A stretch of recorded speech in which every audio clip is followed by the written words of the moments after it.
The silent partner. She just does the books. Numbers, spreadsheets, that sort of thing. Nothing like what we do here.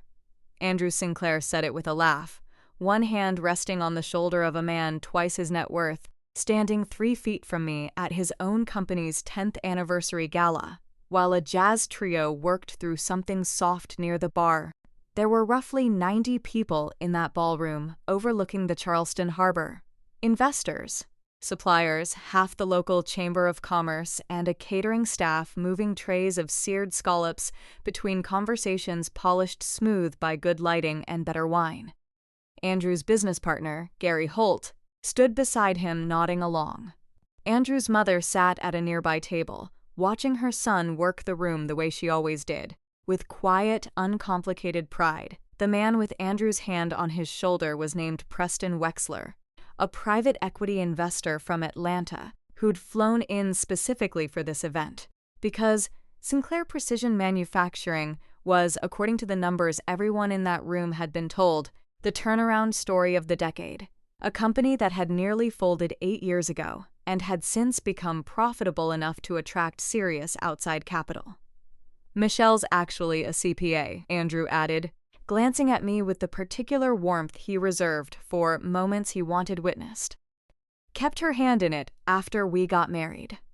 Little bit of bookkeeping here and there helps me out when things get busy. Preston Wexler smiled at me politely. The smile people give the spouse standing at the edge of a conversation that doesn't concern them. That's nice, he said, already turning back to Andrew. So walk me through the recapitalization numbers again. I want to understand exactly how you turned this thing around. I stood there in my navy dress, holding a glass of wine I hadn't touched, and I smiled the way people smile when they've decided not to correct something in front of an audience that's already decided who matters in the story.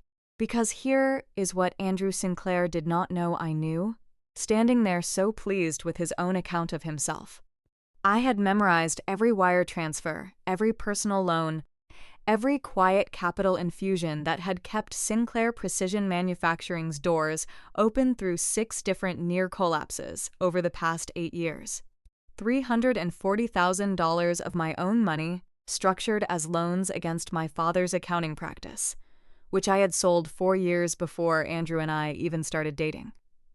Money that had covered payroll twice when a client payment came in late. Money that had kept the lease on the Rock Hill facility from lapsing during the year their biggest contract fell through. Money that Andrew had told his investors, his mother, and apparently a room full of 90 people, was simply the business finally finding its footing. I picked up a fresh glass of wine from a passing tray. I even smiled. The kind of smile people give when they've decided not to fight a battle in front of an audience that's already chosen sides. That's exactly right, I said pleasantly, to no one in particular. The business really did find its footing. Andrew visibly relaxed, satisfied he'd handled a slightly awkward moment gracefully. Gary clapped him on the back. Preston Wexler asked another question about margins, and the conversation moved on without me, the way it had moved on without me at 100 dinners and industry events over the past 8 years. Nobody in that ballroom understood what had actually just happened. They thought the moment was over. They thought I had simply, gracefully, let a small mischaracterization slide the way supportive spouses do.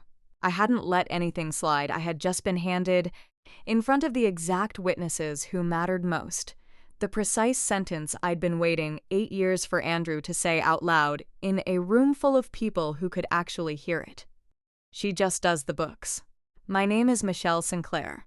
I'm 42 years old, a licensed CPA, and until that October evening in a Charleston ballroom, I had spent 8 years quietly deciding every single time that keeping my husband's company alive mattered more than being credited for it. I met Andrew when I was 32, 3 years after I sold my stake in Bennett & Associates, the accounting practice my father built over 31 years, and I'd run alongside him for the last 6 of them before a larger regional firm made an offer neither of us could reasonably turn down. I walked away from that sale with just under $900,000 invested conservatively and a specific kind of professional confidence that comes from spending your 20s reading other people's balance sheets and understanding intimately exactly how businesses actually die. Andrew was charming in the way ambitious men often are, full of plans, full of energy, running a small precision parts manufacturing shop he'd started with a business partner and a modest bank loan 2 years before we met. He talked about Sinclair Precision like it was already something enormous, though at the time it employed 11 people and operated out of a facility that smelled permanently of machine oil and burnt coffee. I liked that about him, honestly. I'd spent my whole career around men who inherited comfortable positions and mistook inertia for accomplishment. Andrew had built something from almost nothing, and I found that genuinely attractive, in the specific way accountants find genuine effort attractive. We married 2 years after we met. I kept my CPA license active, took on a handful of private consulting clients to stay sharp, and settled into what I believed, at the time, was an equal partnership. I never once asked Andrew what his company was worth. He never once asked me what I'd walked away with from my father's firm. We kept our finances technically separate for the first 2 years, the way modern couples do, each of us contributing to shared expenses from our own accounts. The first time Andrew asked me for money, 3 years into our marriage, it didn't feel like a crisis. Sinclair Precision had landed a large automotive supply contract that required upfront tooling costs the company's line of credit couldn't quite absorb.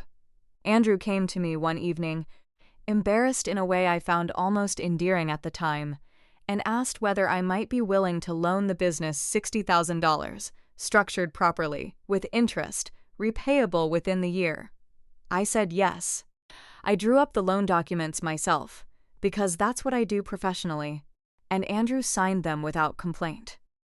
The loan was repaid, mostly on schedule, 11 months later. I want to be honest about something, because it matters to everything that happened afterward. I didn't mind helping. I've never minded helping. What I minded eventually was the specific and repeated way that help got quietly erased from the story Andrew told about his own success. The second loan came 14 months after the first, larger this time, $95,000. When a key supplier demanded payment terms Sinclair Precision's cash flow couldn't yet support. Then a third, smaller, when Andrew's business partner Gary went through an expensive divorce and needed to buy out a portion of his own equity stake to cover the settlement, and Andrew didn't want outside investors diluting his control at that early stage.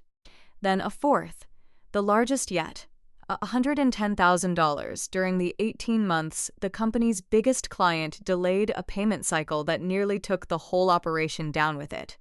Every loan I structured properly. Every loan, Andrew signed the paperwork without complaint because he understood, on paper, exactly what was happening. But somewhere along the way, on paper stopped mattering as much as the story Andrew told out loud, at dinners, at industry mixers, at the company holiday party, about how Sinclair Precision Manufacturing had survived its early years through his own relentless hustle and his own hard-won relationships with investors and suppliers. I noticed it first at a dinner with Gary and his second wife, about 5 years into the marriage. Andrew was telling the story of how the company survived the bad year, his phrase for the 18 months the big client had delayed payment. And in his telling, the survival came down entirely to a personal line of credit he'd secured through sheer force of relationship building with the bank. I sat there with my wine, watching him tell a story I knew, professionally and personally, to be inaccurate in every specific detail, and I said nothing, because correcting him at someone else's dinner table felt petty in a way I didn't want to be. That became the pattern. Not dramatic, not confrontational. Just a slow, steady erasure, one dinner party at a time, one investor meeting at a time, until the version of events everyone in Andrew's professional and family life believed had almost nothing to do with the version of events sitting in my own carefully organized loan documentation. My mother-in-law, Diane, was perhaps the most consistent audience for this particular fiction. She adored her son with the specific, uncomplicated devotion of a woman who had raised him mostly alone after her own husband left when Andrew was 9, and she spoke about his business success in the reverent tones some mothers reserve for describing a child's medical degree. "He built all of this himself," she told me once, at a Sunday dinner, gesturing vaguely at nothing in particular, as if the company's continued existence were visible in the air around us. From nothing. Nobody helped him. I had, at that point, personally loaned Sinclair Precision Manufacturing just over $300,000. I didn't correct her. I told myself, at the time, that correcting her would look petty, competitive, ungenerous, all the words women get handed when they point out that credit has been misallocated in a marriage. I told myself the marriage itself was good, that Andrew loved me in the ways that mattered, that the money didn't matter as much as the partnership. I believed most of that for most of those 8 years. I want to be honest about that too. What I didn't fully account for was how much smaller a person can quietly become, standing at the edge of their own life's actual contributions, smiling politely while someone else takes the credit in front of increasingly important rooms. The 10th anniversary gala had been 6 months in the planning. Andrew's company had genuinely grown into something substantial by then. 42 employees, 3 facilities, and a reputation solid enough that Preston Wexler's firm was seriously discussing a significant equity investment that would let Andrew buy out Gary's remaining stake and fund an expansion into aerospace components. It was, by any reasonable measure, a real success story. It was also a success story built on a financial foundation I had personally constructed and maintained, quietly, for 8 years, in a way that had never once been acknowledged to the people who now mattered most. The investors deciding whether to hand Andrew several million more dollars based on a narrative of self-made resilience that wasn't, strictly speaking, true. I drove home that night from the gala with Andrew in the passenger seat, pleasantly buzzed on good champagne, talking animatedly about Preston Wexler's interest and what the investment could mean for the aerospace expansion. He reached over and squeezed my hand on the console. "Tonight went well," he said.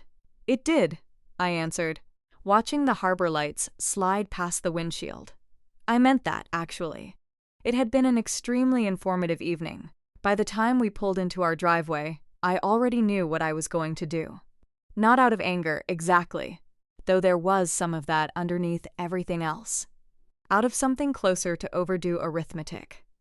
Andrew had just described me, to a roomful of people who mattered enormously to his company's future, as someone who just did the books. Someone whose contribution amounted to a bit of casual bookkeeping. I decided, somewhere between the gala and our driveway, that it was time Andrew's investors understood exactly whose books those actually were. I didn't sleep much that night.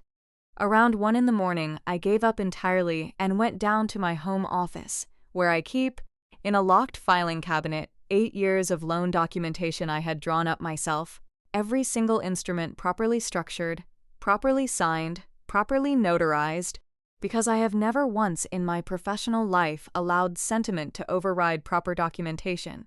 Even inside my own marriage, I pulled every file. 6 separate loans over 8 years, totaling $341,000 in principal, structured with interest at rates slightly below market, most partially repaid, 2 still carrying meaningful outstanding balances, including the $110,000 loan from the client payment crisis 3 years earlier, which Andrew had been quietly repaying in small increments that, at the current rate, wouldn't be fully retired for another 6 years. I also pulled something else, something I'd nearly forgotten about myself until I went looking. 4 years earlier, during one of the company's tighter cash periods, Andrew had offered me a small equity stake in Sinclair Precision Manufacturing in lieu of interest payments on the largest loan, 4% of the company, structured properly through his corporate attorney, documented in the company's own cap table. I remembered signing that agreement at our kitchen table, Remembered Andrew's slightly embarrassed insistence that it was just a formality, a way of making the arrangement feel fair without disrupting anything else about how we ran our finances. 4% of a company, Preston Wexler's firm, was now, according to the term sheet Andrew had mentioned excitedly in the car, preparing to value at approximately $11 million for investment purposes. I sat back in my chair and let that arithmetic settle into my body, the way cold water does, slow and complete. 4% of $11 million was $440,000. An equity stake Andrew had apparently either forgotten to mention to Preston Wexler entirely, or had deliberately left out of whatever materials his attorney had prepared for the investment discussions, because a 4% minority stake held by the wife who just does the books complicated a clean narrative of sole founder ownership in a way that made due diligence considerably less tidy. I picked up my phone and texted my old colleague and friend Vanessa Okoye, a forensic accountant I'd worked alongside for years before she went out on her own. I didn't call. It was 1 a.m. I just wrote, "Need your professional opinion on something tomorrow. Might need a proper valuation and cap table review. Nothing urgent, just ready to sort something out properly." Vanessa responded within the hour, because Vanessa never really sleeps either. "Whenever works." "Everything okay?" "Everything's about to be," I wrote back. The next morning, I sat in Vanessa's office with coffee going cold in my hand while she pulled up Sinclair Precision's public filings and the loan documentation I'd brought with me.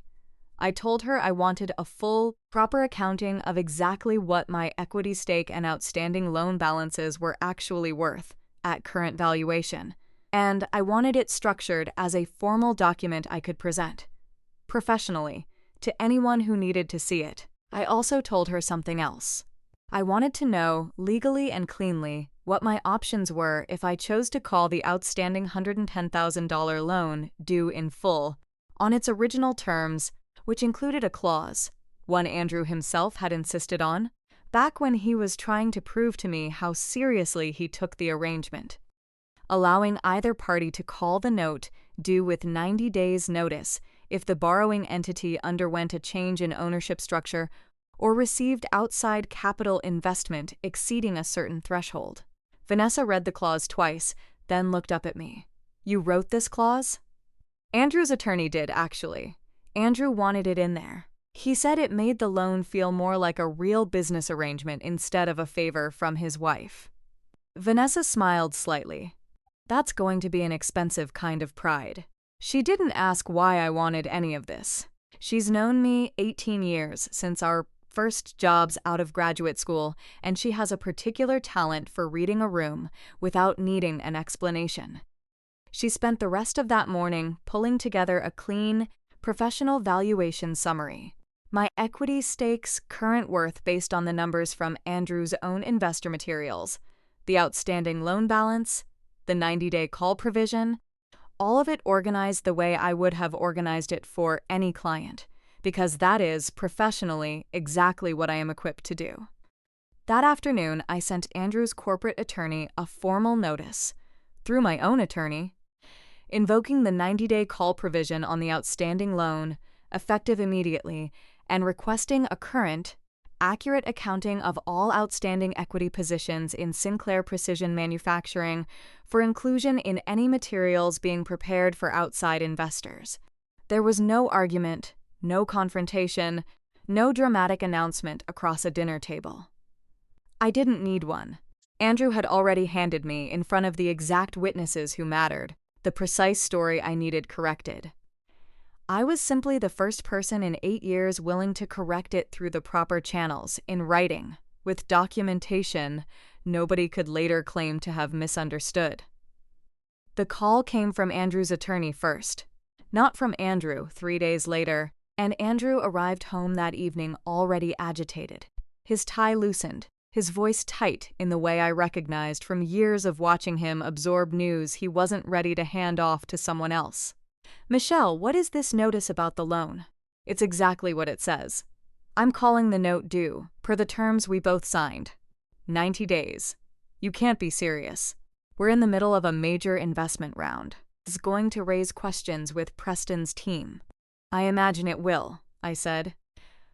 Particularly the question of why a 4% equity stake and $340,000 in loans I personally provided over 8 years weren't included in the materials your attorney prepared for due diligence. Andrew's face went through something complicated.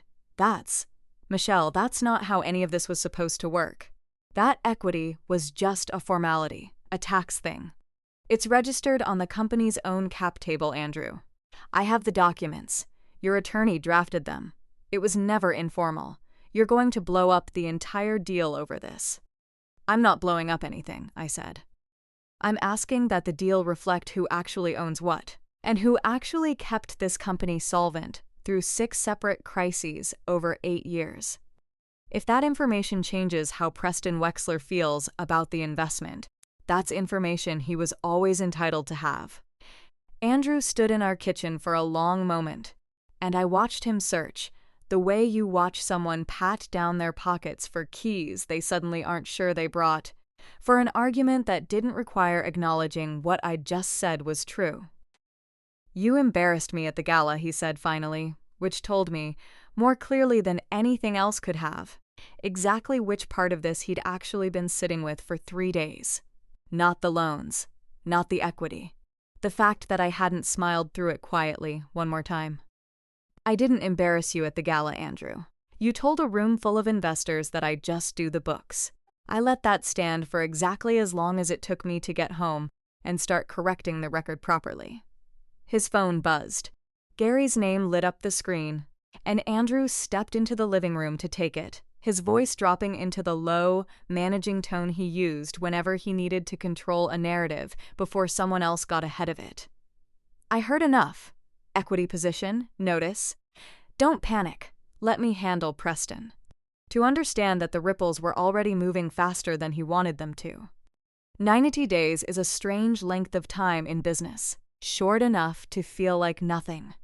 When you're planning a product launch. Long enough to unravel a carefully constructed investment narrative when the person holding a meaningful chunk of undisclosed equity and a callable note decides she's done being invisible in her own success story. Preston Wexler's team, once informed, properly formally, through the correct legal channels, exactly as due diligence requires, did precisely what serious investors do when they discover a material omission in a company's ownership structure. They paused the deal entirely and requested a full, corrected accounting of Sinclair Precision Manufacturing's actual capitalization, including every loan, every equity position, and a complete honest history of how the company had actually survived its early years. Andrew called an emergency meeting at our house that Sunday. His choice, not mine. Gary arrived first, followed by Andrew's attorney, and finally Diane, who I hadn't expected but who Andrew had apparently called for reasons that became clear the moment she walked through the door, already visibly upset. "Michelle," she said, before she'd even sat down, "Andrew tells me you're trying to destroy everything he's built." "I'm not trying to destroy anything, Diane," I said, staying calm and even. "I'm asking that the truth be included in the paperwork. That's all this has ever been." Gary, to his credit, looked considerably more uncomfortable than either Andrew or Diane, sitting stiffly on the edge of the couch with the particular posture of a man who suspects he's about to hear things he'd rather not have confirmed in front of witnesses. "This isn't about truth," Andrew said. "This is about you being upset over one comment at a party. It's about 8 years of documentation, Andrew, which I happen to have brought with me." I walked to the side table and retrieved the folder Vanessa and I had prepared. Clean, organized, professionally formatted, 6 loan agreements, the equity stake documentation, and a summary valuation showing exactly what 4% of an $11 million company plus an outstanding $110,000 note actually amounted to. I set it on the coffee table and opened it slowly.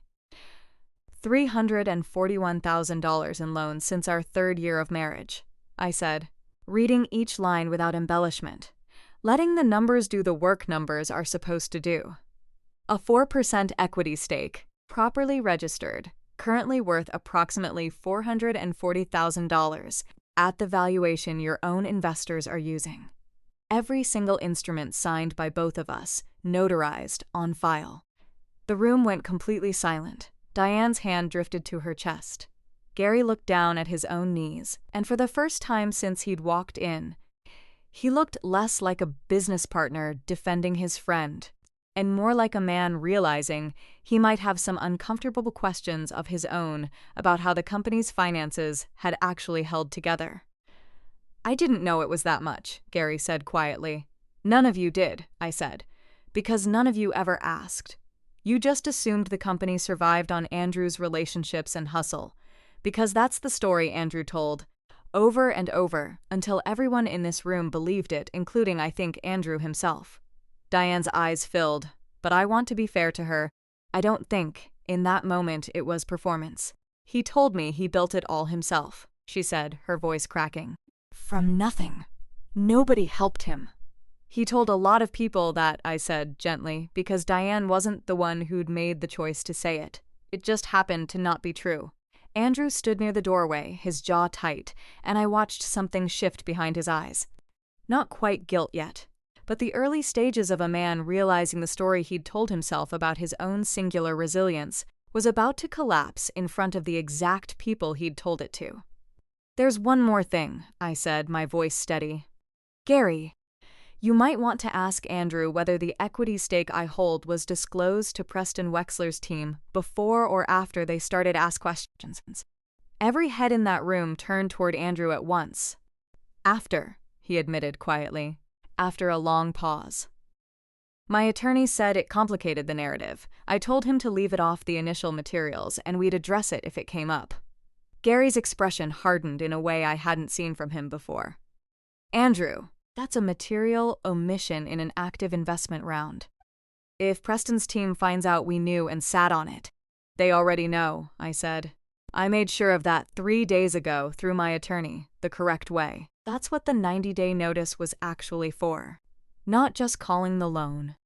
Making sure the record was accurate before anyone signed anything they'd regret." What followed over the next several weeks moved slower than that single tense Sunday afternoon might suggest. Preston Wexler's firm, after their own review, didn't walk away from the deal entirely. The underlying business was genuinely strong, whatever the narrative gaps. But they restructured the terms considerably, requiring full formal recognition of my existing equity position, converting a portion of the outstanding loan into additional equity at fair valuation rather than straight repayment, and adding governance provisions that gave me, as a documented equity holder, a formal voice in major financial decisions going forward, something that had never technically existed before despite 8 years of quietly propping up the balance sheet. Andrew did not go quietly through this process. He argued, through his attorney, that the equity stake had been intended informally, that I'd never actively participated in running the business, that converting the loan felt like an aggressive move against a marriage rather than a fair business adjustment. Vanessa, reviewing the counter-arguments with the same flat professionalism she brought to everything, pointed out, repeatedly and in writing, that intent doesn't override properly executed legal documents, and that informal is not a word that appears anywhere in a notarized equity agreement. The investment round closed 4 months later, on the corrected terms at a slightly lower valuation than originally projected, but real, funded, and honest. Andrew got his aerospace expansion, Gary retained his stake, and I became, formally, on paper, in the company's actual cap table rather than in some private understanding nobody outside our kitchen had ever been told about, an equity holder in Sinclair Precision Manufacturing with a documented history of having kept the company alive through 6 years nobody else in that ballroom had ever heard about. I didn't file for divorce. Not yet. But I did sit Andrew down, the way Vanessa had taught me to lay out any agreement. Clear, specific, nothing implied. Going forward, any financial contribution I made to the business would be fully documented and fully credited, in every room, to every investor, to his own mother, whenever the company's history came up. No more quiet erasure. No more she just does the books. And I told him plainly that we needed marriage counseling, not to punish him, but because I needed to understand whether the man across from me was capable of actually sharing credit, or simply capable of apologizing once the paperwork made hiding it impossible. He agreed to all of it. Whether that agreement holds is still something time will answer. Not me. There's a particular kind of peace that doesn't announce itself. It just settles in quietly, the way morning light fills a room you've kept the curtains closed on for too long. That's what the months after the restructuring felt like. Not triumphant, not vindicated in some loud, cinematic way. Just quiet, clean, accurately accounted for, which, if you've spent your whole career the way I have, is its own particular kind of peace. I used part of the newly converted equity, once it was liquid enough to draw against responsibly, to do something I'd wanted to do for years and had always quietly deprioritized in favor of Andrew's company's needs. I funded a small scholarship at my old university, in my father's name, for first-generation accounting students, the kind of thing Bennett and Associates had always meant to do and never quite gotten around to before we sold the firm. At the company's next annual meeting, 6 months after the gala, Andrew stood in front of the same investors, the same board, and introduced the company's financial history, with a correction I hadn't asked him to make, but that he made anyway. In his own words, in front of everyone. This company survived its hardest years because of capital and expertise my wife, Michelle, provided personally, at real risk to her own finances, for almost a decade. I should have said that a long time ago in a lot of rooms, and I didn't. That's on me. It wasn't a grand gesture. Nobody clapped dramatically.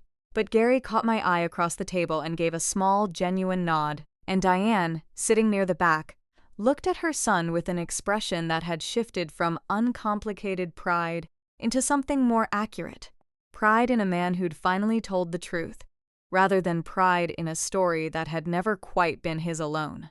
A few weeks ago, Vanessa and I had lunch, the way we do most months now, and she asked me, somewhere between the appetizer and the check, whether I thought Andrew had actually changed or had just learned to perform change more convincingly. I don't know yet, I told her honestly.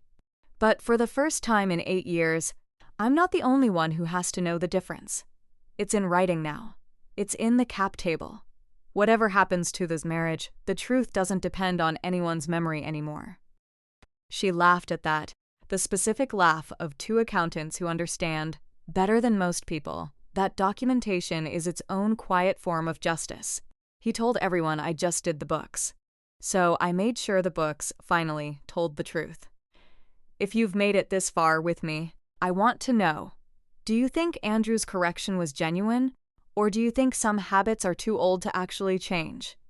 Drop a comment below and let me know where you're watching from tonight. We've got so many more stories like this one waiting for you. So if you haven't already, hit subscribe so you never miss a moment like this.